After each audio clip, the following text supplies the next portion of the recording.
We are focused on securing strong, inclusive growth and development. We are focused on ensuring that our vulnerable and needy citizens are cared for, protected, and empowered. We are indeed securing the future now for the next generation.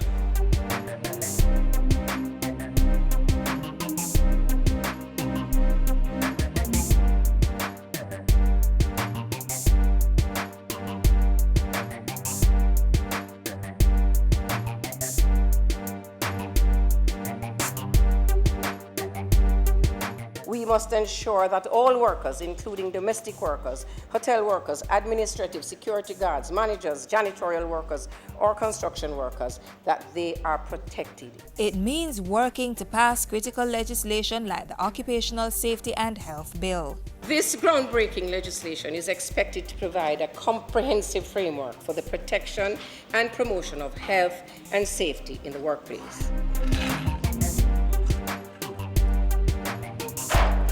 The Employment Agencies Regulation Act will be reviewed to address the various methods being used to attract and lure job seekers into fraudulent employment schemes.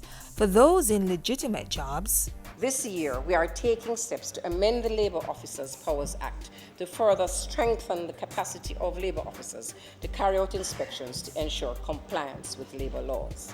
We have gone even further, and we are working with the Ministry of Finance and the Public Service to include labour clauses in the standard bidding documents and government contracts. Mr. Speaker, the government of Jamaica must lead by example. The Prime Minister exhibited that leadership last year when he submitted the instrument for Jamaica to ratify the ILO Convention on Domestic Workers, C-189. The Ministry is now working to amend the various pieces of legislation and introduce measures during this legislative year to support compliance with C-189. The 2017-2018 agenda is also about creating employment opportunities. The final report from the Labour Market Reform Commission, which is to be submitted to Cabinet by June 30, should help with that. So too the 2017 Labour Market Survey, which the Minister tabled at the start of her sectoral presentation. More immediately, the International Labour Organization will support a program to train and certify persons in the informal economy so they can formalize their operations. And if you're looking to earn from the Canadian or U.S. farm work programs, a pre-selection exercise is planned for June 26 to July 24. It is important to point out that persons who are interested in participating in this program must have farming experience to boost their chances of success. Effective June 1st, there will be a 30% increase in the benefits paid to the approximately 360,000 registered beneficiaries of PATH. That's just the start of initiatives to improve social protection in this fiscal year.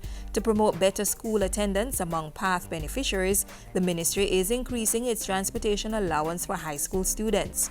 Those transitioning to post-secondary institutions will get access to $120 million in bursaries and grants, and students already at the tertiary level can access $100 million. To mark PATH's 15th anniversary, $15 million in scholarships will be provided to students on the program in the next academic year.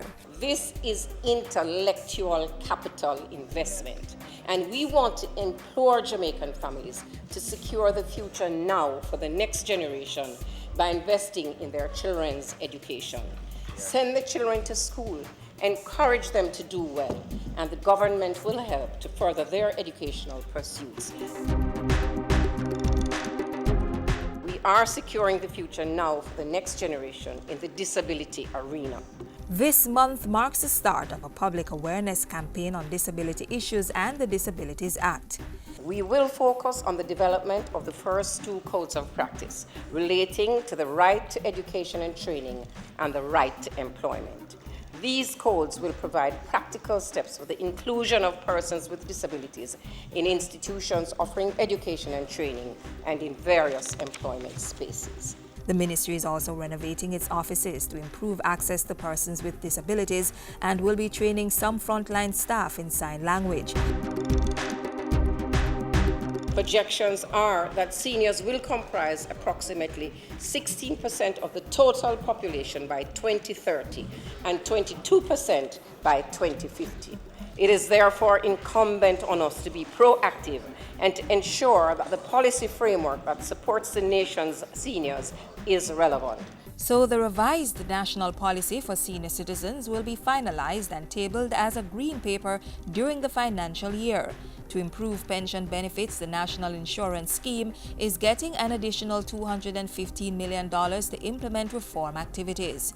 It will include amending the law to allow for actuarial reviews every 3 years, revising all application forms, and the rollout of a new NIS card beginning June 1.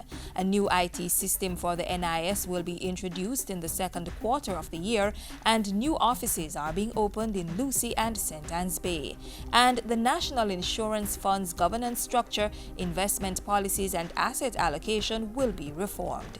The National Insurance Fund, through the approved participating financial institutions, will increase the amount to unlend to the small business sector from $1.5 billion to $3 billion this year.